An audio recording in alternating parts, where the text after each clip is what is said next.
Bueno, aquí estamos ya listos para la segunda parte y tenemos lo que el título nos trae, dice así, los pactos ya cumplidos en Cristo y en el nuevo pacto.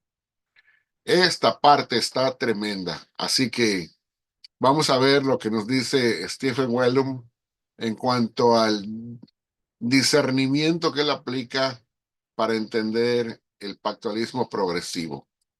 ¿Y cómo lo explica? Dice así, introducción. Al comenzar el Nuevo Testamento, la idea de un cumplimiento está muy presente. Es decir, lo que el Antiguo Testamento había anticipado y predicho, ahora había llegado ya en Cristo Jesús.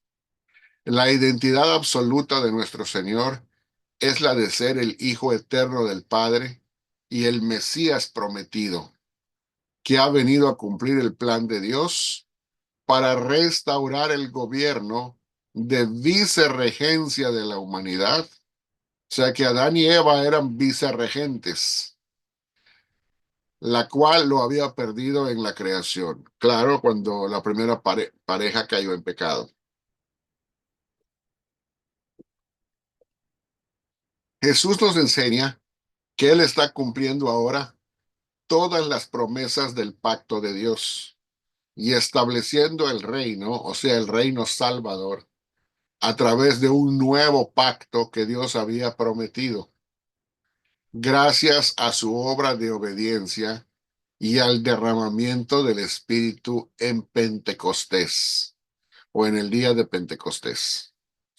Además, Jesús nos recuerda que su obra consiste en redimir a un nuevo pueblo para ese reino, es decir, a su iglesia, según Mateo 16:18. Un pueblo cuyo lugar ya no es nacional y tribal, como lo era el Israel étnico del Antiguo Testamento, sino un pueblo internacional, interracial, o sea, pudiera ser de judíos y de gentiles, o sea, no nada más es de un solo pueblo o de una sola etnia, hay más de una etnia, por eso dice interracial y transcultural, o sea, de varias culturas. Entonces, acá vemos que hay una revolución en cuanto a lo que ocurre cuando llega el tiempo del cumplimiento. Pero aquí el pueblo cambia en varios sentidos, ¿verdad? Vamos a seguir. Dice a la continuación, el cumplimiento se puede analizar en tres pasos. Primero, cómo Cristo cumple en sí mismo los pactos previos, o sea, todos los pactos del Antiguo Testamento. Dos, la naturaleza del cumplimiento en relación con la escatología inaugurada, o sea, en qué sentido el cumplimiento se relaciona con la escatología inaugurada. Recuerden que la palabra escatología tiene que ver con el tiempo del cumplimiento del fin o el fin de los tiempos o los últimos días. Y luego, ¿en qué consiste la novedad de la iglesia y cómo recibe la iglesia todas las promesas del pacto de Dios en y a través de Cristo? O sea que vamos a ver cómo se explica esto y cómo lo explica el pactualismo progresivo. Vamos a ver muchas cosas muy interesantes. En cuanto al primer paso, cómo Cristo cumple en sí mismo los pactos previos del Antiguo Testamento. Dice así, punto número uno, Cristo es la cabeza de la nueva creación y en él todos los mediadores anteriores de pacto, como por ejemplo Adán, Noé, Abraham, Moisés, David, todos los mediadores anteriores de pacto y todas las estructuras tipológicas. Y el antiguo pacto era un tipo, con todas sus simbologías previas, ha alcanzado su cumplimiento y telos, o sea, su culminación. En Cristo, todas las esperanzas y promesas del Antiguo Testamento son sí y son amén, como nos lo dice 2 Corintios 1:20. O sea que no hay nada que quedó frustrado, sino que todo se cumplió. Punto número 2.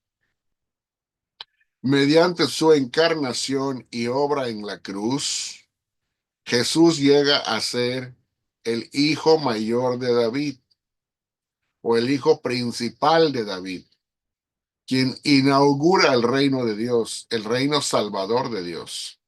Y ahora está sentado como rey davídico al frente de la historia hasta su consumación, que ocurrirá durante su segunda venida.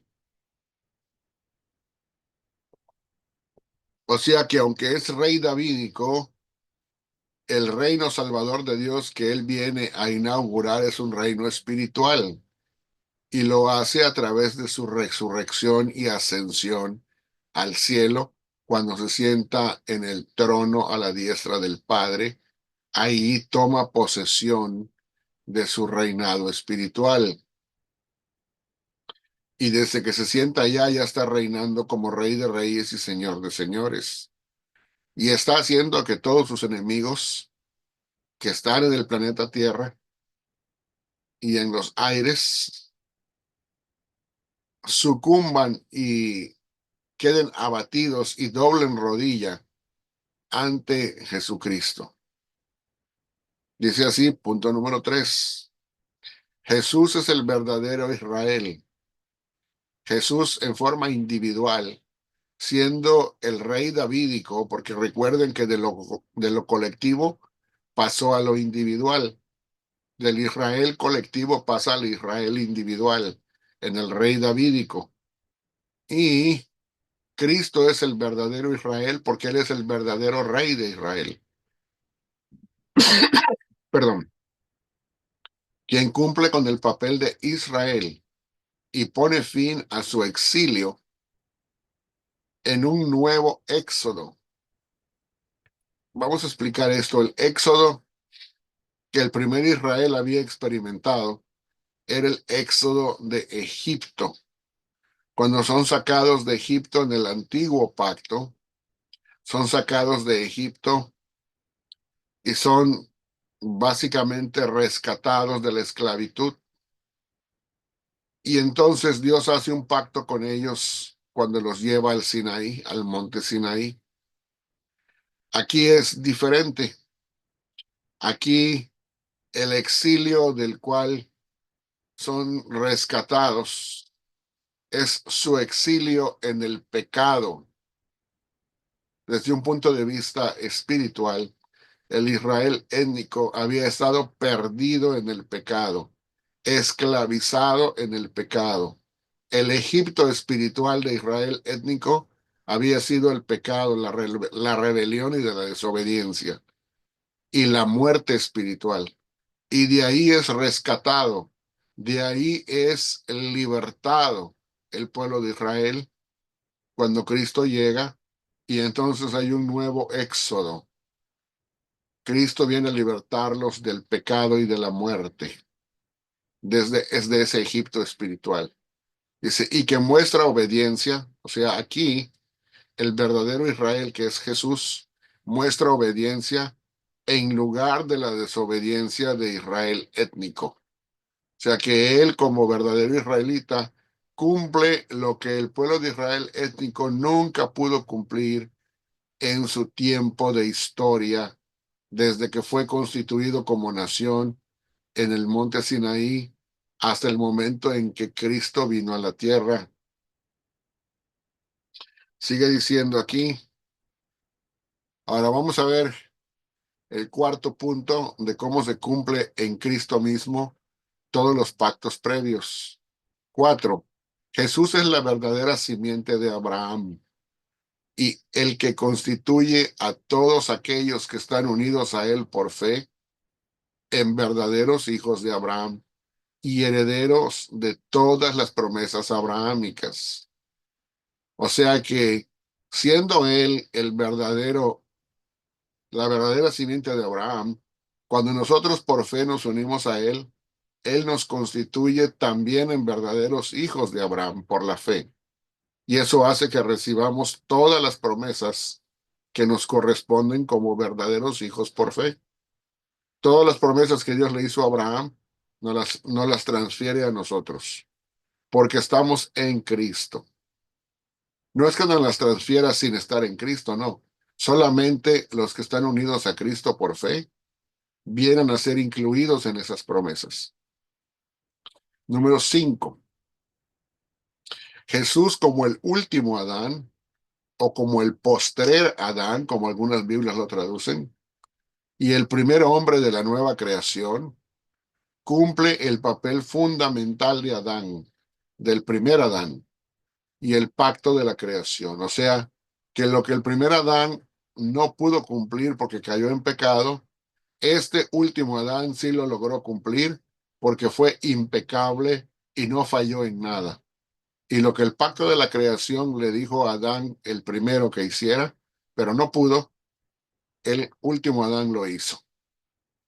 Además, cumple el papel de Adán de gobernar la creación como hijo y sacerdote obediente, lo cual queda evidenciado mediante sus sanidades y milagros vinculados a la inauguración del reino de Dios.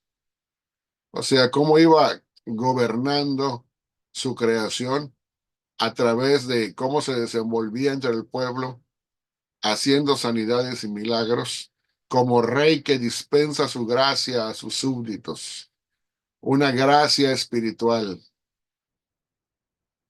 Y luego el punto 6 dice, lo que los profetas del Antiguo Testamento anticiparon con la llegada del Señor e Hijo, el Mesías, en relación con el amanecer de una nueva era o época y un nuevo pacto, ya se cumplió en Jesús, el Mesías.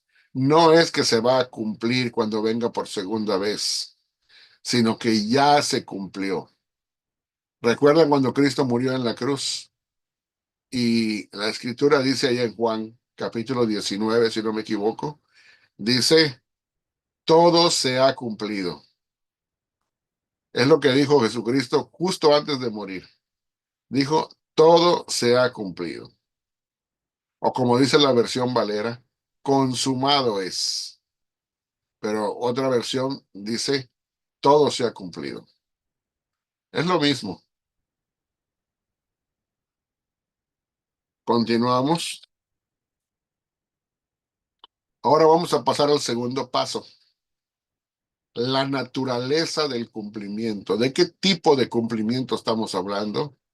En relación con la escatología inaugurada, en relación con ese periodo de tiempo de la iglesia que inicia con la nueva creación inaugurada y termina con la nueva creación consumada, con la segunda venida de Cristo. Vamos a ver cómo se relaciona esto. Los profetas del Antiguo Testamento predijeron la venida del Señor y Mesías, que traería a cumplimiento todas las cosas. Esta aparición traería consigo simultáneamente, o sea, a la misma vez, los últimos días del siglo presente actual y el comienzo del siglo venidero. Es así como se entendía en, en la cultura y en la comprensión bíblica y teológica doctrinal del pueblo de Israel étnico en los tiempos en que Jesús predicó sobre la tierra, en su ministerio terrenal. El pueblo de Israel así lo entendía, que cuando el Mesías llegara, vendrían simultáneamente al mismo tiempo los últimos días del siglo presente o actual, los últimos días donde estaría terminándose y acabándose el siglo presente actual y el comienzo del siglo venidero. El problema de ellos es que todo eso lo esperaban en un sentido físico, Y aquí no se está hablando en un sentido físico, sino que se está hablando en un sentido espiritual. Número dos, los profetas del Antiguo Testamento concebían la venida del siglo venidero como si se tratase de todo un conjunto de acontecimientos. Dice aquí, como mínimo, cuando el Señor y Mesías llegase, se vería lo siguiente. Dos puntos. Vamos a ver qué cosas se verían. La llegada del reino salvador de Dios, el derramamiento del Espíritu, un nuevo templo, el perdón absoluto de los pecados, el juicio y derrota de los enemigos de Dios, la vida tras la resurrección, el reposo escatológico, o sea, el reposo final, un Israel restaurado, un nuevo sacerdocio y una nueva creación. O sea, eso es lo que estaba en la mente de todas las personas que entendían esto, pero el problema era que todo esto lo esperaban en un sentido literal. Todo lo veían desde un punto de vista literal y no desde un punto de vista espiritual. Entonces, todo esto estaba correcto y Cristo trajo todo esto, pero no desde un punto de vista físico literal. Ahora, el problema lo tienen los que lo ven desde ese punto de vista, porque los que lo ven desde ese punto de vista no les queda más remedio que decir, como nada de esto se cumplió, entonces tenemos que esperarlo para un futuro, para cuando venga por segunda vez. Y entonces todo lo remiten hasta el futuro. Pero aquí no. Cuando lo entendemos desde un punto de vista espiritual, podemos ver que todo concuerda con lo que Jesús dijo, todo se ha cumplido. Seguimos en el segundo paso. Dice, el Nuevo Testamento, aunque nunca contradice estas expectativas del Antiguo, modifica la cronología histórico-redentora para hablar ahora de dos apariciones o venidas de Cristo. La primera cuando muere en la cruz y la segunda que esperamos que venga del cielo con poder. Entonces habla de dos apariciones, ¿verdad? Cuatro, durante su primera aparición o venida, Jesús vino como Señor y Cristo, o sea, cuando muere en la cruz, trayendo consigo a esta era presente o a este siglo presente, en principio, todo lo que el Antiguo Testamento asocia con el siglo venidero. O sea que todo lo trajo Cristo del futuro hacia el presente, pero en un sentido espiritual, no físico literal. Cinco, sin embargo, la consumación del siglo venidero aguarda o espera por la segunda aparición o venida de Cristo para que pueda llegar a ocurrir, o sea, esta consumación. Y número seis, las escrituras nos enseñan que entre estas dos apariciones, Cristo está gobernando sobre su reino y creación. Las realidades de la vida pertenecientes a la era por venir ya están presentes en esta época actual, pero todavía no totalmente. O sea que están presentes en un sentido espiritual. Van creciendo conforme la, conforme el tiempo pasa y la era presente va avanzando. Sabemos que simultáneamente el siglo venidero ya vino en un sentido espiritual y también va creciendo. Y cuando llegue la segunda venida de Cristo, entonces lo que nada más está en un sentido espiritual presente, llegará a estarlo también en un sentido literal, porque se convertirá también en una realidad físico literal. Pero ahora no lo está así. ¿Ok? Seguimos. Por eso se llama ya, pero todavía no. La escatología inaugurada dice ya está cumplido, pero todavía no está consumado. Ahora, el hecho de que se espere una consumación No quiere decir que hasta que se consume se va a cumplir. No, ya se cumplió desde que Cristo murió en la cruz. Quiere decir, ya está accesible y ya está presente y ya está ocurriendo y ya está activo en la vida de la gente. Tercer paso, y el último paso, que es el que presenta Wellum, es el siguiente. ¿En qué consiste la novedad de la iglesia? ¿Qué de nuevo tiene la iglesia en comparación con el antiguo Israel étnico, el del Antiguo Testamento? Nos va a decir Wellum lo siguiente. Dada la inseparable relación entre Cristo y su pueblo, no es extraño que la iglesia reciba todas las promesas de Dios en Cristo. Existen dos conclusiones importantes al respecto.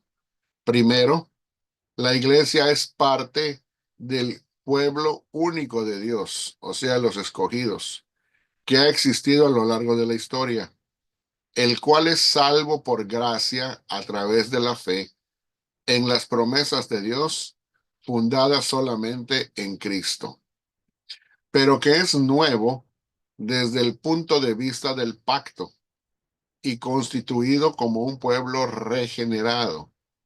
Esto es en contra de lo que plantea la teología del pacto tradicional. ¿Por qué? Porque según la teología del pacto tradicional, el Israel del Antiguo Testamento era un pueblo mixto, o sea, de creyentes y de incrédulos. Y entonces dice, si el Israel del Antiguo Testamento era así, la iglesia del Nuevo Testamento también es un pueblo mixto de gente creyente y de gente incrédula. Pero lo que el pactualismo progresivo enseña, en base a lo que identifica en el Nuevo Testamento, es que la iglesia solamente constituye o está constituida de gente regenerada. No es una mixtura de creyentes e incrédulos. La iglesia solamente incluye gente creyente regenerada que ha nacido de nuevo en Cristo. Punto número dos, la iglesia es la nueva creación de Dios que permanece para siempre y está formada por judíos y gentiles, quienes en Cristo reciben de forma igual y completa todas las promesas de Dios. O sea, no que unas promesas son especiales para los judíos y otras secundariamente nada más llegan como bendición a los gentiles, sino que aquí los que están en Cristo reciben de forma igual y completa todas las promesas de Dios. El judío no queda por encima del gentil, ni el gentil queda encima del judío, sino que son iguales, o sea, iguales en dignidad, iguales en la participación en la gracia. Sabemos que no son iguales en etnia, porque son dos etnias diferentes, pero en cuanto a las bendiciones del nuevo pacto, son iguales, no hace distinción de personas Dios.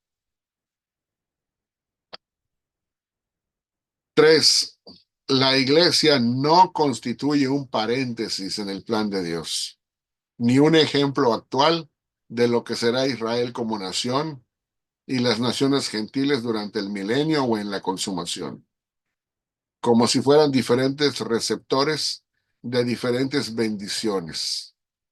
Y esto es en contra de lo que plantea la teología dispensacionalista tradicional. ¿Por qué? Porque el dispensacionalismo tradicional presenta que son dos pueblos con dos diferentes planes de Dios, uno para cada uno para Israel, otro para la iglesia, con diferentes bendiciones en cada plan. No, acá dice, no, nada más hay un solo plan con las mismas bendiciones para todos. Punto número cuatro. La iglesia es ahora el nuevo templo de Dios. Al ser el nuevo templo de Dios, ahora tenemos acceso directo al Padre a través del Espíritu, algo que resulta nuevo en contraste con el antiguo Israel. ¿Por qué? Porque en el antiguo Israel no todos tenían acceso al Espíritu Santo.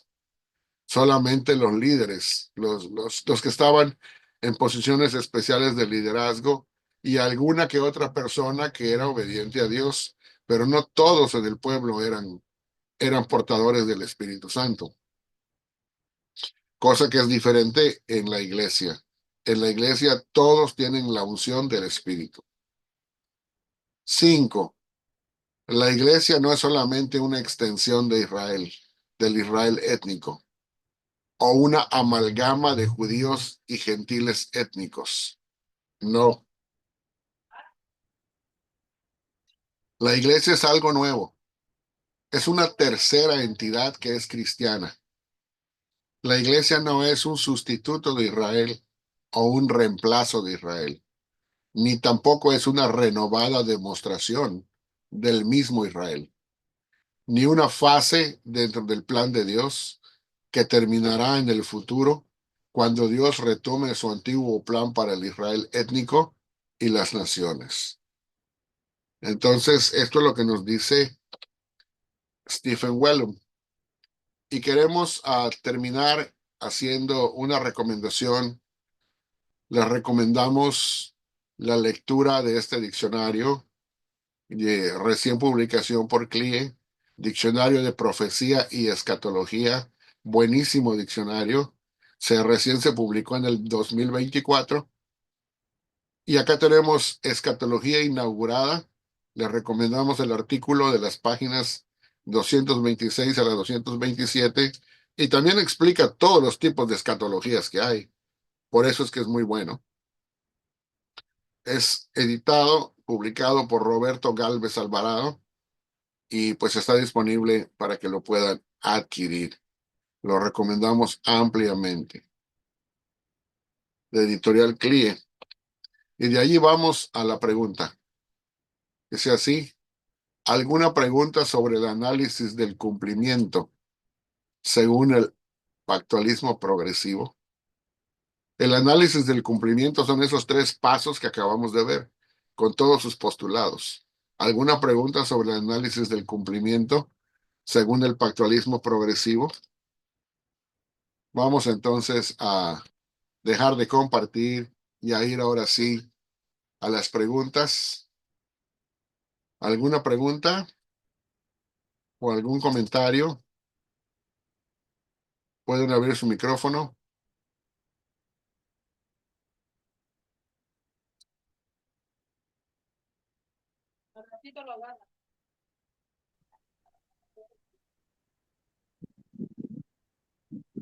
¿Alguien por ahí?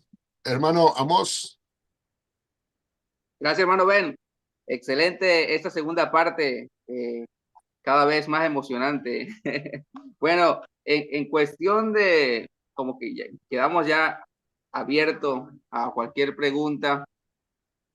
En el caso de cumplimiento y la consumación, pues obviamente estamos entre la primera venida y la segunda venida de Cristo, ¿no? Entre el cumplimiento y la consumación. Esto es lo que entendemos como escatología inaugurada. Yo creo que esto también se asimila muy bien cuando vamos a los evangelios y encontramos la enseñanza primordial de Jesús, que fue el reino de los cielos. Todo lo que tiene que ver con el reino de los cielos, de eso hablaba Jesús, bueno, en las parábolas, ¿no? De qué se trata el reino de los cielos, cómo se debía entender el reino de los cielos o cómo iba a funcionar el reino de los cielos aquí en la tierra. Lo cual, ya que mencionaste el tema de la escatología, ya está. Por ahí tenemos una nueva recomendación de un diccionario. Pues entonces yo ya me voy a tomar de ahí para poder plantear lo siguiente, porque el propósito de uno de los temas que es de controversia en la escatología es el milenio. Respondiendo a la pregunta, ¿cuándo es el milenio? ¿Cuál es el propósito del milenio? Bueno, yo entiendo que el milenio es ese tiempo prolongado del reino de los cielos en la tierra de crecimiento. Jesús dijo de que el reino de los cielos iba a ser semejante a una pequeña semilla de mostaza que iba a crecer y a crecer y a crecer hasta llenar prácticamente toda la tierra, ¿no? Entonces, en ese proceso, ese lapso de crecimiento del reino de los cielos, que es precisamente el reino de los cielos, empieza cuando Cristo vino y terminará en su consumación cuando él regrese por segunda vez, que es cuando se terminará el milenio, ese milenio espiritual que es el desarrollo histórico del reino de los cielos o de la iglesia, que es el nuevo templo aquí en la tierra donde Cristo es la cabeza y todos los que forman parte de ella como creyentes o miembros de la comunidad de fe del nuevo pacto del Mesías, pues formamos parte de ese cuerpo místico de Cristo que es el nuevo templo. Bueno, ahí está, no sé si gustas agregar algo, si me di a entender o no.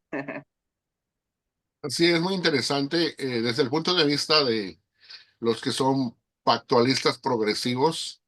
Es muy común tener, aunque no es exclusivo, es muy común tener la postura que se denomina amilenialista, ¿verdad? La postura amilenialista, hay muchos que la malentienden y piensan que, porque como se le tildó así con ese nombre, a significa no. Entonces viene de la acepción latina no, ¿verdad? Como por ejemplo, amorfe significa que no tiene forma, ¿verdad? Ah, acéfalo significa que no tiene cabeza. Entonces, así, amilenialismo significa que no hay milenio, ¿verdad? Pero los amilenialistas no enseñan que no hay milenio. Ellos sí creen en un milenio. Lo que están diciendo es que no hay un milenio literal, como lo creen otras posturas teológicas. Entonces, esas otras posturas teológicas lo que enseñan es que va a haber un milenio estrictamente 1000 años, de manera literal, justo después de que venga Cristo por segunda vez sobre la tierra. Aunque hay algunos que lo entienden que va a ser en el cielo, como los adventistas del séptimo día, pero eso ya es otra cosa, ¿no? Por lo general, los evangélicos entienden que si hay un milenio va a ser en la tierra. Los adventistas es una cosa muy especial, ¿no? Aparte. Pero cuando nosotros entendemos que hay un milenio literal, entonces los que creen que hay un milenio literal después de la segunda venida de Cristo, en cierta manera, posponen 1000 años la consumación. O sea, porque si la segunda venida trae la consumación y entonces viene un milenio en donde hay gente que ya está en cuerpos glorificados y hay gente que vive sin cuerpo glorificado y todavía hay 1000 años de convivencia entre esos dos tipos de seres humanos en la tierra, entonces eso significa de que la consumación es pospuesta 1000 años. Y es hasta que acabe ese milenio, de cualquier tipo de forma que sea ese milenio, que entonces la consumación llegará. Porque se le llama consumación por el mismo hecho de que cuando se consume todo, quiere decir que llega el nuevo cielo y la nueva tierra, la nueva creación, en un sentido ya no espiritual, sino en un sentido físico, presente, ¿verdad? Pero el punto es de que cuando nosotros leemos los evangelios, en los evangelios nunca se presenta, no hay ni un solo pasaje en donde los evangelios se presente el tema del milenio, ¿verdad?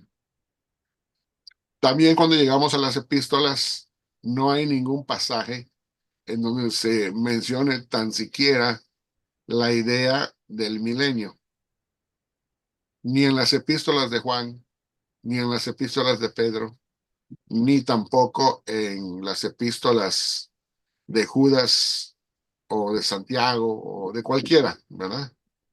El único libro en donde se menciona la idea, el concepto del milenio es el Apocalipsis.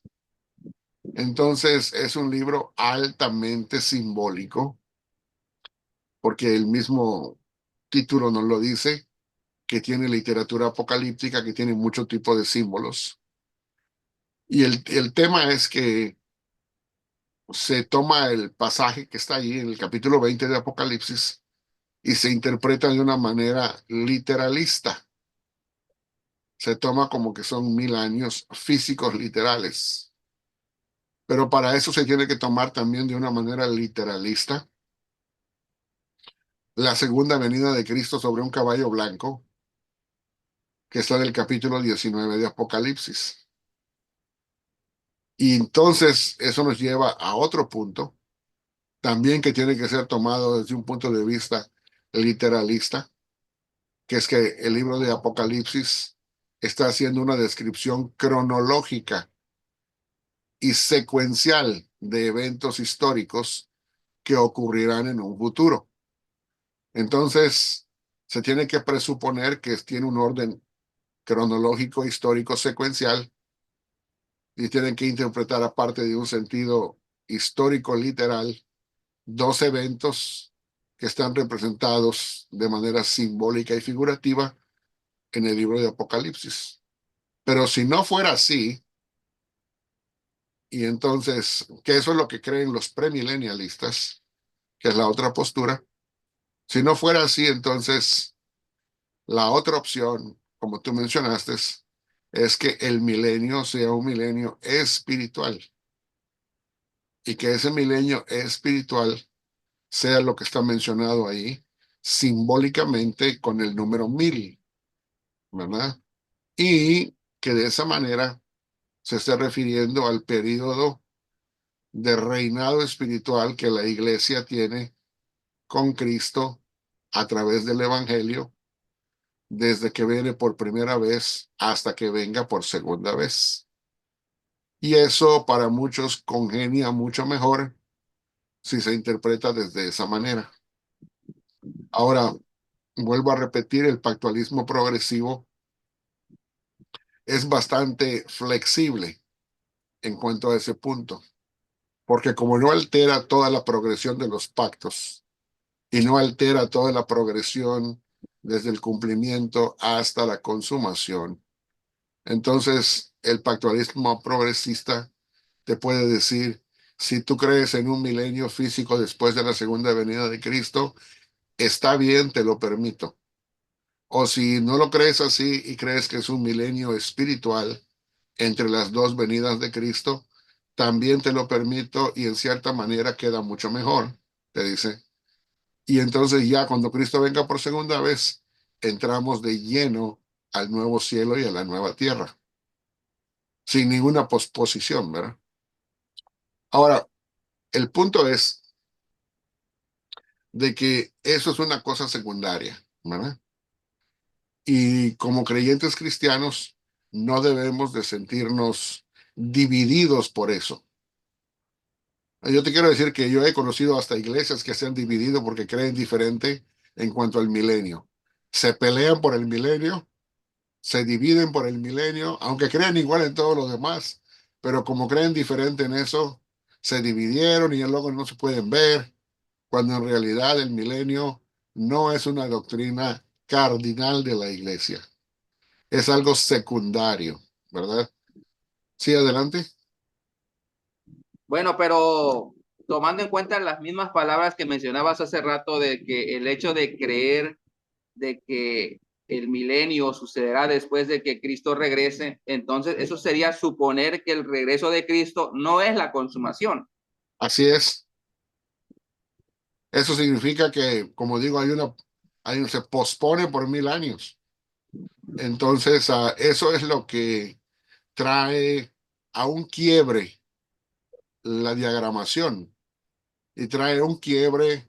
El punto es de que el insertar un milenio ahí, um, en cierta manera, violenta el contexto de todos los evangelios que no presentan un milenio, violenta también la presentación doctrinal que hacen las epístolas, que no presentan un milenio en todas las epístolas.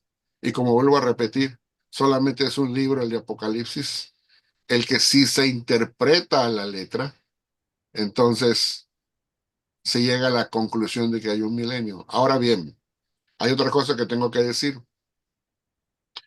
El pactualista progresivo,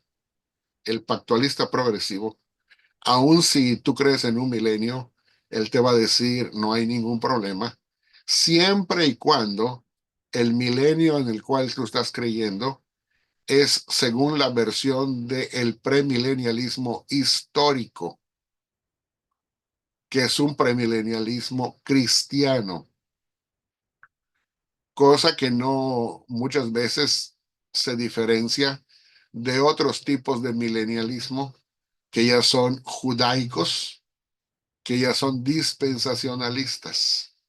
Entonces, el hecho de que una persona crea en el milenio no lo hace de facto y no lo hace automáticamente dispensacionalista. La gran mayoría sí son, porque creen en un milenio dispensacionalista. ¿Y qué significa eso? Bueno, el milenio dispensacionalista, antes que nada, significa de que antes de que el milenio ocurra, van a haber 7 años de gran tribulación. Se va a construir un tercer templo físico en el monte del templo, en la Jerusalén terrenal. Se va a reinstituir un nuevo sacerdocio en ese templo nuevo y se va a reinstituir todo el sistema de sacrificios mosaicos tal y como existían en el Antiguo Testamento. Y obviamente tiene que haber una reinstitución de todo un nuevo sacerdocio levítico que lleve a cabo todo ese trabajo. En pocas palabras, lo que se está tratando de decir es que desde el punto de vista dispensacionalista se espera un milenio en el futuro de tipo judaico. Ahora, el milenio, el premilenialismo histórico no contiene nada de eso. No contiene ni un nuevo templo, no contiene ni un nuevo sacerdocio, nada de lo que yo mencioné lo contiene, sino que es netamente cristiano. Y entonces lo que dice es que en ese milenio la iglesia, que es el nuevo templo de Dios, gobernará sobre todas las naciones, teniendo a Cristo como cabeza.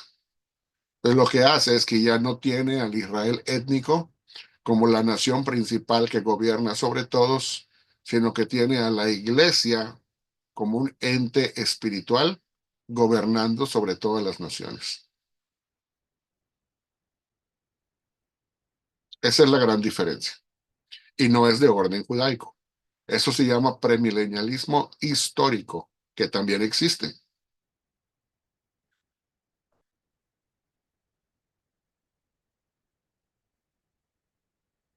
Espero que me haya dado a entender, ¿verdad?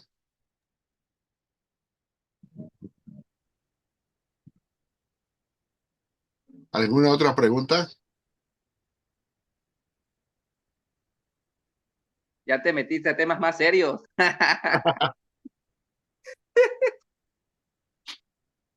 Bueno, Melvin por allá, nada. Hermana Angélica, Todo bien, Ben. Compleja la clase, pero va a tocar que repetirla nuevamente. no te preocupes que si hay alguna pregunta, aquí está nuestro teólogo Amos para que la responda. Ok, ok, ok. Tranquilos. A ver, mis hermanos, vamos a darle tiempito ahí a una pregunta más, si es que la hay, antes de cerrar, o más, si es que las hay. Hermano Víctor, por allá, ¿todo tranquilo? ¿Todo bien? Todo bien, profesor. Estuvo muy buena la clase. Le iba a hacer una pregunta, pero es la que le hizo Amos. Ok. Me la ganó, pero sí, todo muy bien.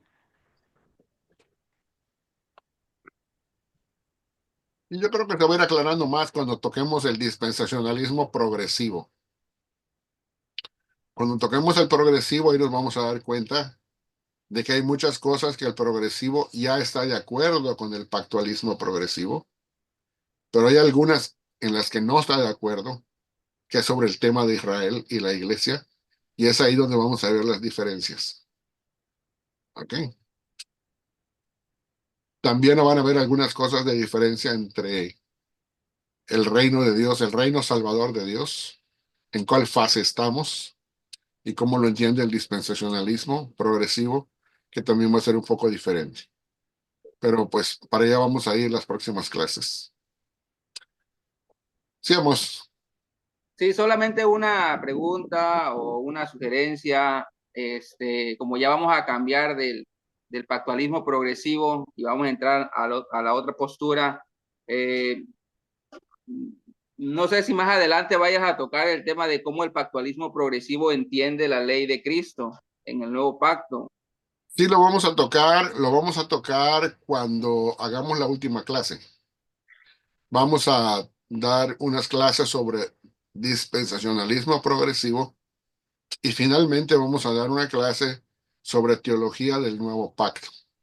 Y nos vamos a enfocar en cuáles son las diferencias entre la teología del nuevo pacto y las otras teologías, ¿verdad? Ahora, eso va a ser nada más para concluir el curso. Después de eso, esperemos en Dios que podamos entrar a dar un curso solamente de teología del nuevo pacto. Perfecto.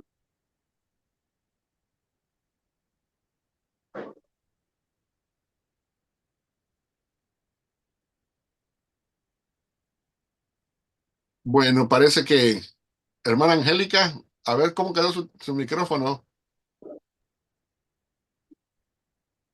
Ay, hermana Angélica, parece que no le sigue funcionando.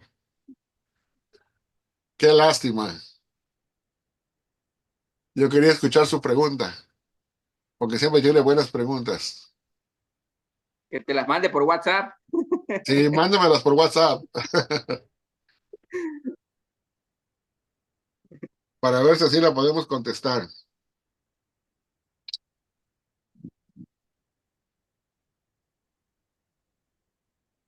Sí, su audio se le cayó, parece, ¿verdad?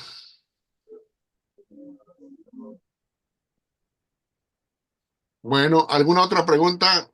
Acá tenemos a Florencio, a María Magdalena, a Gloria Agudelo, Teodoro Mendoza, tenemos a Pris Martínez, tenemos también a José Noblecilla, Osneider Camelo, Timoteo Aliaga, Johnny Pantaleón, Blanca Castillo. ¿Alguna otra pregunta que venga de ustedes? También tenemos a Rafael, creo que es Güedes.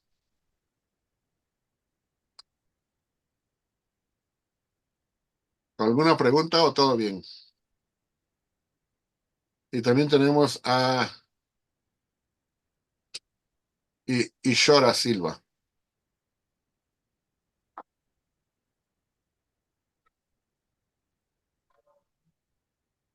Bueno, mis hermanos, hoy que estamos 15 de marzo, ¿verdad? Por lo general tenemos clase cada 15 días. A ver, permítame, aquí está la hermana Angélica. Sí, hermana Angélica, adelante, adelante. Algo está pasando.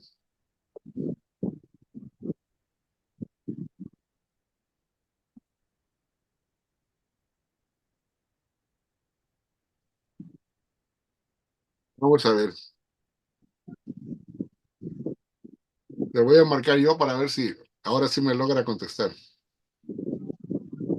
Bueno, ahora sí, hermana Angélica.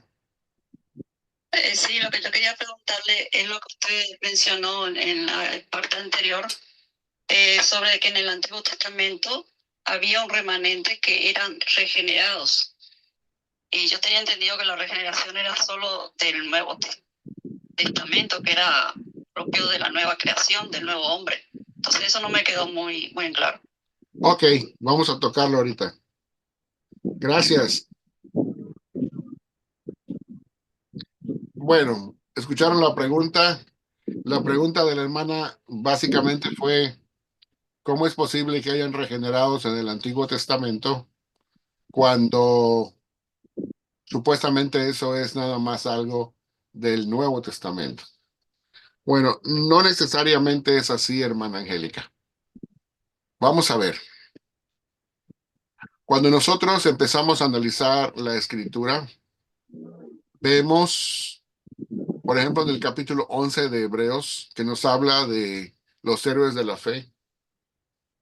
Y se habla de los héroes de la fe porque la fe de estas personas en Dios y en sus promesas, claro, no creían en Cristo como nosotros creemos hoy día, en el sentido que ya tenían toda la revelación. Nosotros ya tenemos toda la revelación. Y de hecho miramos hacia atrás en cuanto al mensaje del Evangelio para ver el hecho histórico de la muerte de Cristo y su resurrección. Pero en aquellos tiempos, como todo era hacia futuro todavía, era en la promesa de la venida de un Salvador. Creían en la simiente de la mujer que habría de venir. Y eso era todo lo que necesitaban creer en aquel entonces.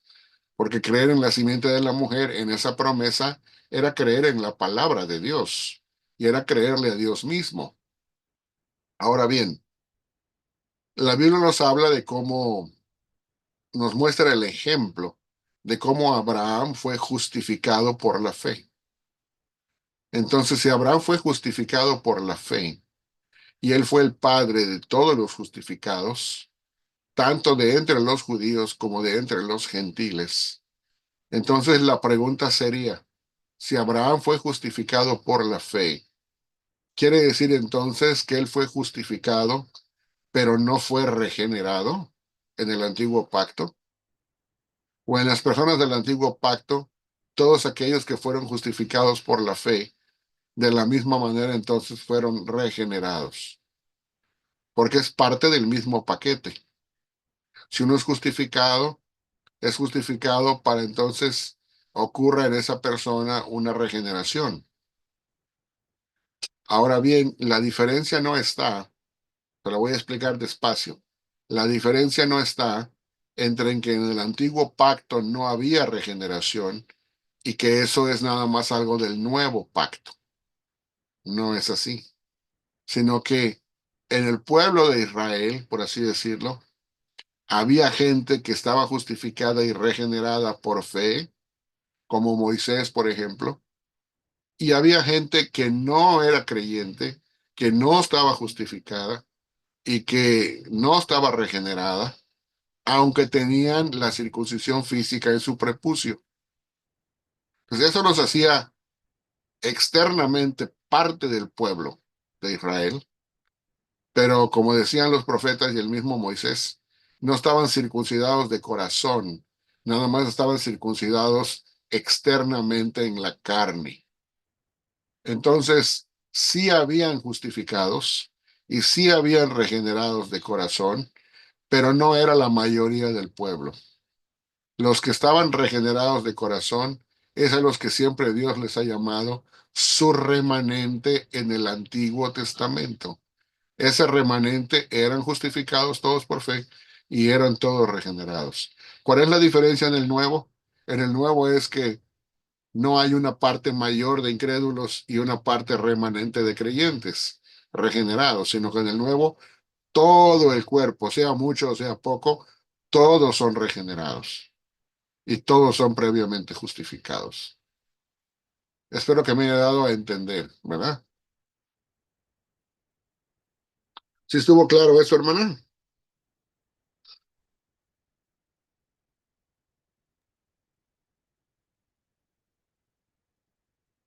Sí, hermano, pero y entonces es cuando Jeremías anuncia que va a haber, que les pondrá un corazón de carne, les quitará el corazón de piedra. Ese cambio no hubo antes de eso. No, la diferencia está en lo siguiente. Como le voy a explicar, la gente que era el remanente en el Antiguo Testamento ya tenía ese corazón suave, ese corazón de carne. Pero la gran mayoría no era así.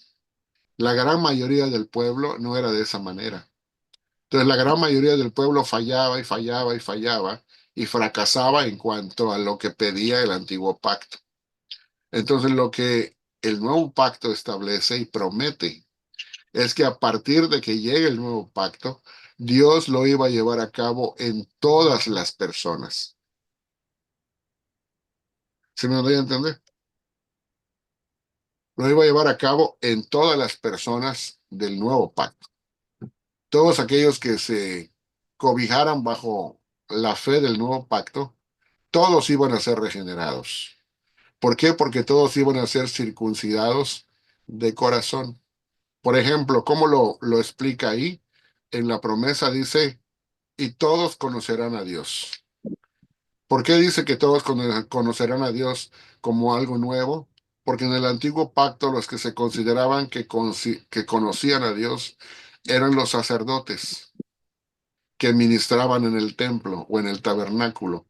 Se consideraba que ellos conocían a Dios, porque leían de la Escritura y tenían la Escritura con ellos, y entonces ministraban de acuerdo a la Escritura.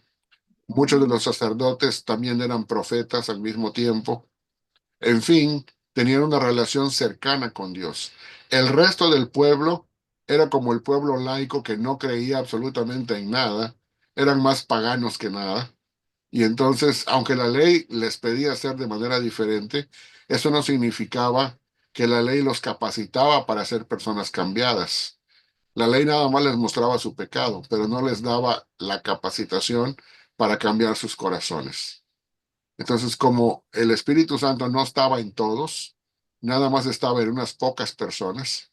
Recuerda cuando Moisés dijo en cierta ocasión, ¿cómo quisiera yo que el Espíritu Santo estuviera en todo el pueblo y que todos fueran profetas? Dijo en cierta ocasión. Pero no era así. Entonces, el nuevo pacto lo que promete es exactamente lo que deseaba Moisés en cierta ocasión, que el Espíritu Santo ya no iba a estar en pocos, sino iba a estar en todos, y que entonces todos le iban a conocer por igual, desde el más pequeño hasta el más grande, ¿ok? De los que se llamaran su pueblo. Hermano Melvin, sí, adelante. Profesor Ben, excelente, mi hermano. Mi hermano, ya que pues justo se trata de no defender, digamos, de ninguna postura en particular, ¿no? Sino de aprender las diferentes posiciones. Mi hermano, ¿cuáles serían las principales objeciones que se le atañen a los detractores de esta postura? Eso me gustaría saber, mi hermano. Las principales objeciones. Sí, o sea, los detractores, los que rechazan esta postura, como toda postura siempre hay personas que la abrazan y personas que la rechazan. Correspondiente a esta clase, las personas que lo rechazan, ¿cuáles serían las principales objeciones, perdón? Los que Ok, dicen, pues no, esta objeción no me gusta por esto, esto. A eso me refiero, mi hermano. ok, bueno, desde la parte de la teología del pacto, lo que se objeta mucho es de que esta postura y con esta explicación, que es una cosa novedosa, es una cosa nueva, históricamente hablando, que es algo contemporáneo y que este sistema como tal, con todas estas explicaciones y todas estas complejidades, por así decirlo, nunca ha existido antes y que es de reciente elaboración. Esa es una cosa que los de la teología del pacto tradicional dirían, pero realmente no le siento yo que tenga ninguna base, porque ese tipo de teología del pacto tradicional también empieza en el siglo XVII. O sea que aunque tiene 300 años más de existencia, o 400 o 500, lo que sea, o sea, hay todavía 1500 años antes en donde no existía ese sistema. Y cuando ese sistema de la teología del pacto tradicional apareció, como sistema también le echaron la misma culpa. Le dijeron que era nueva. ¿Sí me doy a entender? Entonces, desde ese punto de vista no tiene mucho peso la objeción. Otra objeción es que, pienso yo, es más desde el punto de vista tradicionalista, que una persona que es de la teología del pacto tradicional, lo que le va a achacar al pactualismo progresivo es que está concediéndole muchas cosas al dispensacionalismo. Es como decir, tenemos un enemigo común que es el dispensacionalismo y tú como pactualista progresivo estás aceptando varias o muchas de las premisas, perdón, del dispensacionalismo y te estás haciendo más como ellos. Todas esas premisas, todas esas ataques son más desde el punto de vista emocional que académico. Ahora, en cuanto a la academia, una de las cosas que se pudiera decir, ya académicamente hablando, es de que eh, el pacto de obras, como se enseña desde el punto de vista de la teología del pacto tradicional, ellos enfatizan que ese punto de vista tiene mucho asidero bíblico, el pacto de obras, porque ven esa situación de pacto de obras en el Edén. en donde se basa en obras lo que Adán tiene que hacer. Y entonces el pactualismo progresivo dice, no, no tenemos que ver el pacto de obras desde ese ángulo, desde ese punto de vista, en donde el ser humano se tenga que ganar algo, o que estuviera en un término probatorio como la teología del pacto tradicional lo presenta. Entonces, ese es ahí donde está eso, y la teología del pacto tradicional tiene que a la fuerza creer en un pacto con la creación o en un pacto con Adán, y que ese pacto lo pueda determinar y denominar pacto de obras, cosa que no necesariamente lo hace el pactualismo progresivo. Lo llama un pacto con la creación, pero sin la implicancia teológica que el pacto de obras le da. Aparte de eso, los que son de la teología del pacto tradicional lo atacan porque sienten que el pactualismo progresivo hace caso nulo al pacto de redención, que es el pacto en la eternidad anterior a la creación entre el Padre y el Hijo. Pero el pactualismo progresivo responde, ese es un plan y es el designio divino. En ninguna parte dice que sea un pacto, ni que tenga que entenderse como pacto. Es un plan o un designio de Dios, eso lo aceptamos. Y si ustedes dicen eso, estamos de acuerdo con ustedes. Pero no podemos llamarlo pacto, porque la Biblia no lo llama pacto desde ese punto de vista. Y por último, el pacto de gracia, que según empieza, según el pacto, la teología del pacto tradicional, empieza desde la promesa de Génesis 3:15 en adelante. Todos los pactos son vistos como diferentes pactos bajo un pacto de gracia.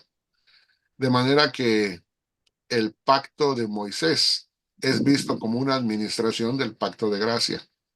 Entonces el pactualista progresivo pregunta, pues entonces, ¿dónde está la parte de las obras y de la legalidad que el apóstol Pablo denuncia en Gálatas tan abiertamente como que eh, la fe no depende de las obras? Entonces, o la salvación no depende de las obras. Y pues ahí están agarrándose los dos en cuanto a eso, ¿no? Por el otro lado, los dispensacionalistas son los que de hecho más fuertemente le van a atacar al pactualismo progresivo, más que los de la teología del pacto. ¿Por qué?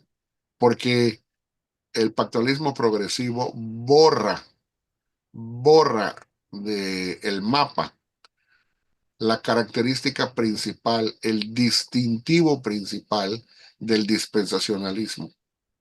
¿Cuál es?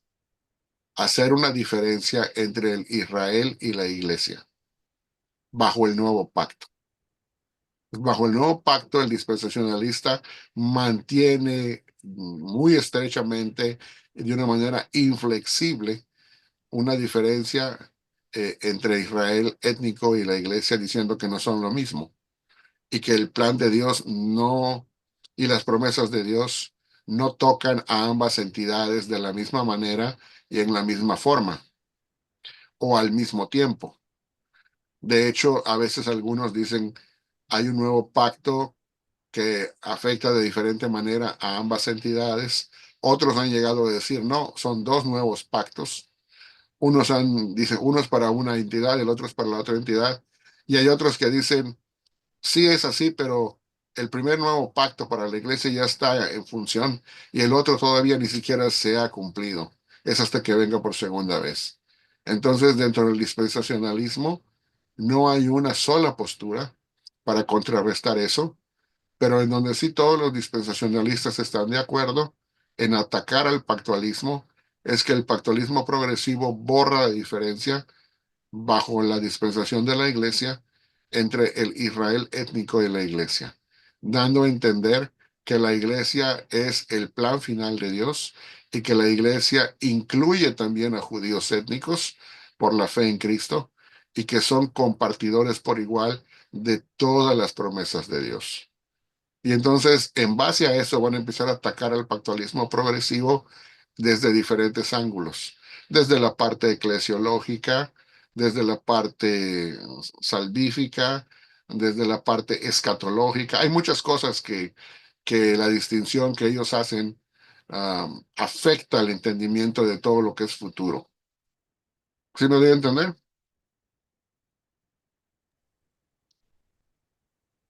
Melvin ahí. No sé si Melvin está todavía por allá. Sí, mi hermano, aquí estoy, que me complicó prender el micrófono. Excelente, mi hermano, excelente, fenomenal. No sé el hermano Amos, ya que el hermano Amos domina bien este tema, si podría aportar algo. Y bueno, muchas gracias, como siempre, profesor. Claro que sí. Adelante, Amos.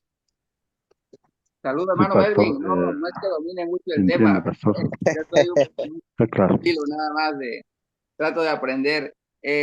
Pues yo le recomiendo, hermano, no sé si ya leyó completo el libro de el que tenemos como libro de texto en esta clases, que es teologías del pacto y dispensacional, porque el libro está presentado de hecho como un debate. Al principio los moderadores, que son los editores, nos presentan y ponen sobre la mesa de debate el tema de forma general. De ahí cada uno de los proponentes tiene un tiempo para disertar su propio discurso narrativo de su teología, y al final, y esta es la parte que más me gusta del libro, es que hay una contrarrespuesta. Cada uno de los proponentes tiene una contrarrespuesta hacia las demás posturas, lo cual hace muy enriquecedor para poder entender cuáles son las diferencias, cuáles son los puntos débiles o los puntos de ataques entre cada uno de sus proponentes.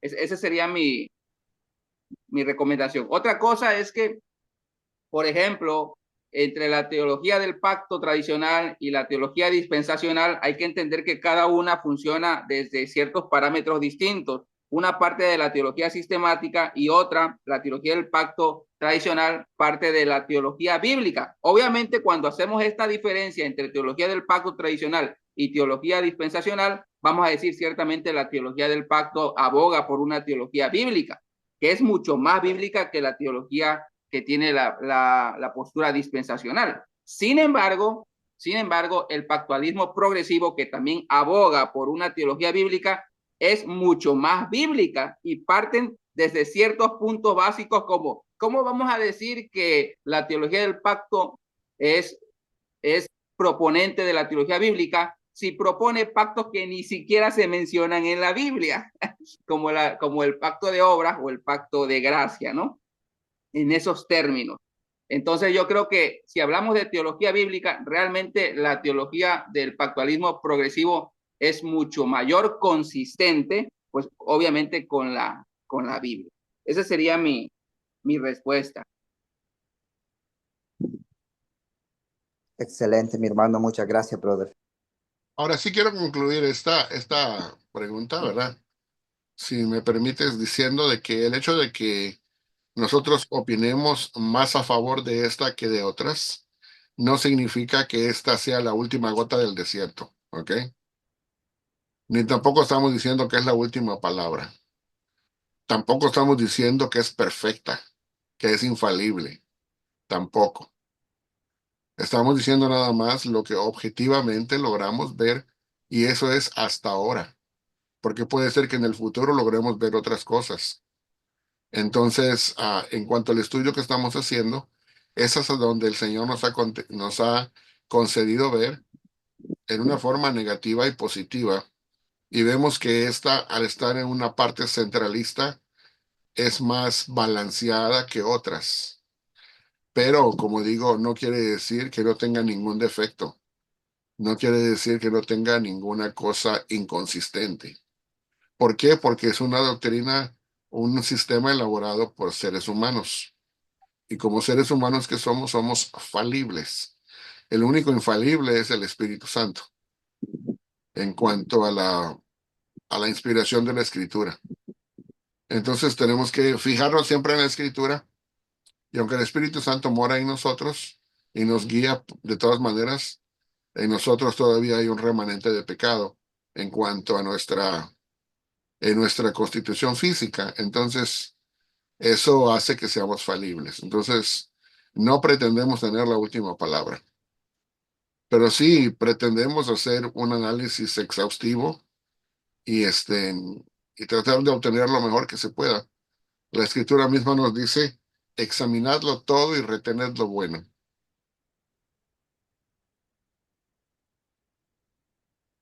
Sí, adelante, vamos. Bueno, cambiando un poquito de tema y regresando con la pregunta de nuestra hermana Angélica, de verdad que se agradece las preguntas que hace.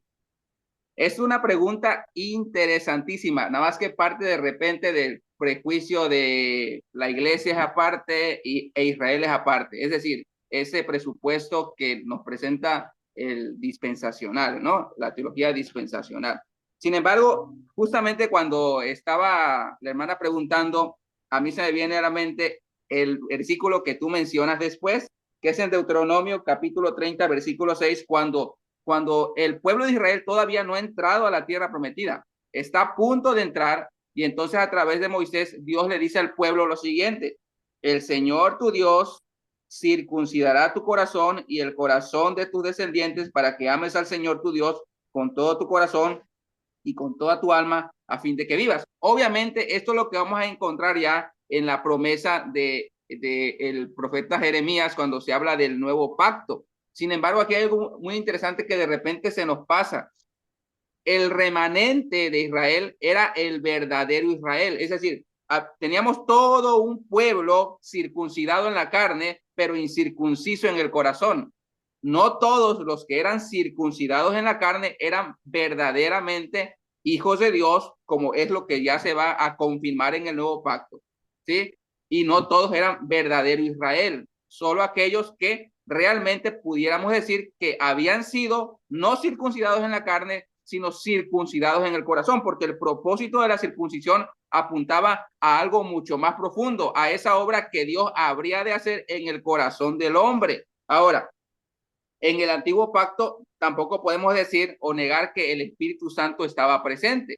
El Espíritu Santo siempre ha estado obrando a lo largo de la historia de la salvación, ¿no? Sin embargo, en el nuevo pacto es algo muy especial porque, de hecho, el derramamiento del Espíritu Santo es precisamente la evidencia que los escritores del Nuevo Testamento toman como el cumplimiento de lo que los profetas habían dicho y habían determinado, particularmente en Hechos, cuando se habla del cumplimiento de Joel.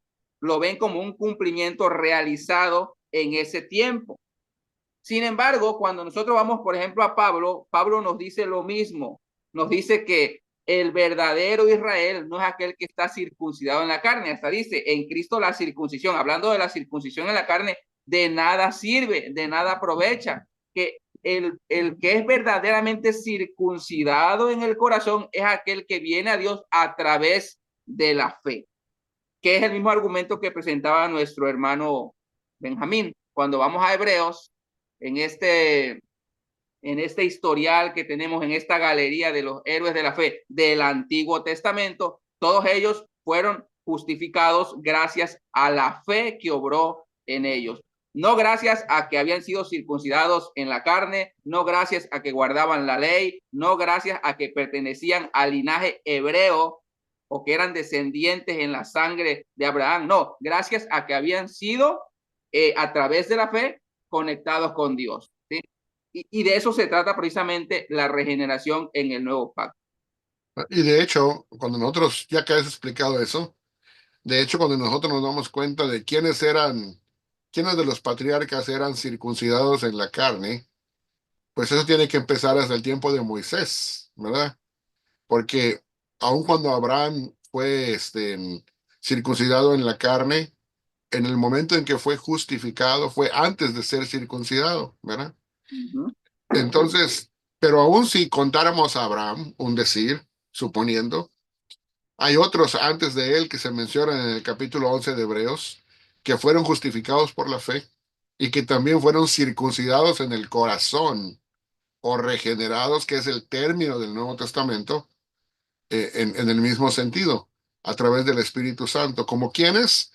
Uno de ellos fue Enoc, otro de ellos fue Noé, otro de ellos fue Abel, y así podemos encontrar todos esos patriarcas que fueron anti y diluvianos, que fueron todos básicamente Si eran hombres de fe, eran regenerados, básicamente.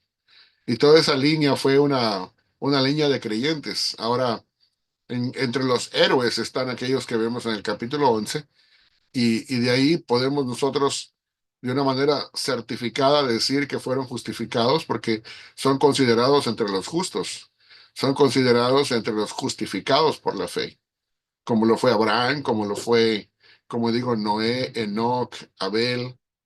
Y entonces ya después entra la circuncisión física desde Abraham en adelante, pero aún así, aun cuando la circuncisión física ya estaba, los personajes que siguen siendo mencionados en el capítulo 11 de Hebreos, no dice que fueron circuncidados en la carne, dice que fueron justificados por la fe. Por la fe, dice, hicieron esto, esto y esto, y ahí se mencionan muchos que, y aún hasta mujeres que no eran circuncidadas en la carne, porque no tenían prepucio que circuncidar, pero Sara era una mujer que era circuncidada en el corazón, ¿verdad? Entonces, era una mujer regenerada. Entonces, y así podemos ver a todas las heroínas de la fe, ¿verdad? Seamos. Sí, algo que también está en relación con esto y que Pablo lo menciona en Romanos cuando habla de la justificación que viene a través de Cristo para todos, para judíos y para gentiles, y que es la razón por la cual justifica que ahora en Cristo ni los judíos ni los gentiles ocupan de la ley, cuando habla de que Dios, de que hay dos leyes, dice, en la Torá hay dos leyes, y menciona la ley de obras y la ley de la fe, y entonces dice que Cristo ha confirmado la ley de la fe. Y en el capítulo 4 nos va a decir cuál es la ley de la fe. Y empieza a hablar de Abraham y justamente con el argumento de que Abraham fue justificado antes de ser circuncidado. En este sentido, los gentiles que ahora vienen a Cristo también son justificados delante de Dios de la misma forma que Abraham antes de ser circuncidado. Y esto es un dato muy interesante porque Abraham fue circuncidado 430 años antes de que Dios diera la ley mosaica.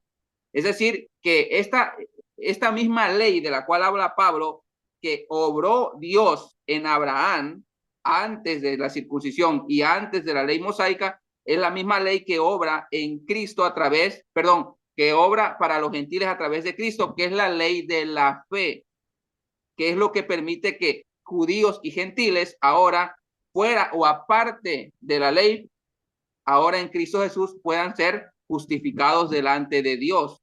Y esto va vinculado a la obra de Dios en el hombre, que es la regeneración o que es la salvación.